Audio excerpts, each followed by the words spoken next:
Naşa ekeni zarar yaparsınız? Biz bulduk bir çekirdek ve isteriz anlama. Ne var onun içinde? Bir türlü kıramıyoruz onu. Ne? Kar kırmam lazım. Bekim ta iyi yekelim onu. Bir parça vakitten sonra o kendi gösterecek ne var onun içinde. O, Halis hani. Haydi ekelim onu.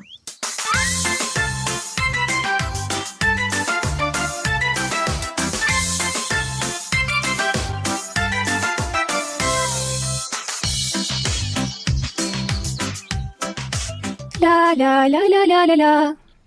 La la la la la la la. La la la la la la la. La la la la. La la la la. Çekirdeği biz yekeceğiz. Biz yekeceğiz. Bütün yaz su dökeceğiz. Su dökeceğiz. Yapacak bize meyve. Meyve.